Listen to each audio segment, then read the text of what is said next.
మీరు అండగా ఉంటే ఢిల్లీనైనా ఢీ కొడతా, కేంద్రంతో కొట్లాడి నిధులు తెస్తా సీఎం రేవంత్ రెడ్డి. నిన్న నర్సంపేట ప్రజాపాలన విజయోత్సవ సందర్భాలలో ఇట్లా 4 జిల్లాలలో సభలు అయిపోయినాయి. నిన్న 4వ జిల్లాగా నర్సంపేటకి వెళ్ళి సభ పెట్టిరు. రాష్ట్రాభివృద్ధి కోసం ఎవరినైనా కలుస్తా, ప్రధాని కేంద్ర మంత్రుల దగ్గరికి 100 సార్లైనా వెళ్తా. జూబ్లీహిల్స్ బైపోల్లో జనం బండకేసి కొట్టిన బీఆర్ఎస్ నేతలకు బుద్ధి రాలేదు. కేటీఆర్ మళ్ళీ రోడ్ల మీదకి వచ్చి అబద్ధాలు చెప్తున్నాడు. పోటీ పరీక్షలకు ప్రిపేర్ అయ్యేటోళ్ళు రాజకీయాలకు దూరంగా ఉండాలి. త్వరలోనే మరో 40,000 ఉద్యోగాలకు నోటిఫికేషన్ ఇస్తాం. మార్చి 31లోగా Warangal airport outer under ground drainage పనులు చేపడతామని వెల్లడి. నర్సంపేట ప్రజాపాలన విజయోత్సవ సభలో సీఎం ప్రసంగం.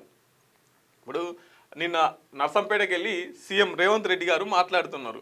ఏమంటున్నారు అంటే త్వరలోనే మరో 40,000 ఉద్యోగాలకు మేము నోటిఫికేషన్ ఇస్తామంటున్నాం. ఇప్పుడు వీళ్ళ లెక్క ప్రకారం 60,000 ఉద్యోగాలు ఇచ్చినామంటున్నారు.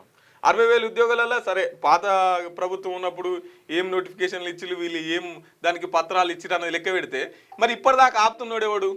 2 లక్షల ఉద్యోగాలు అని చెప్పారు. జాబ్ క్యాలెండర్ ఏది?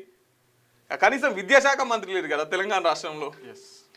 40,000 ఇప్పుడు ఇవన్నీ లోకల్ ఎలక్షన్లు ఉన్నాయి కాబట్టి లోకల్ ఎలక్షన్లు రాగానే చీరలు గుర్తుకొస్తాయి, ఉద్యోగాలు గుర్తుకొస్తాయి, సంక్షేమ పథకాలు గుర్తుకొస్తాయి, అన్ని గుర్తుకొస్తాయి. ఇక 31లోగా మార్చి 31లోగా Warangal Mamnoor airport under ground drainage పనులు ఇవన్నీ చేపడతామని చెప్తాను.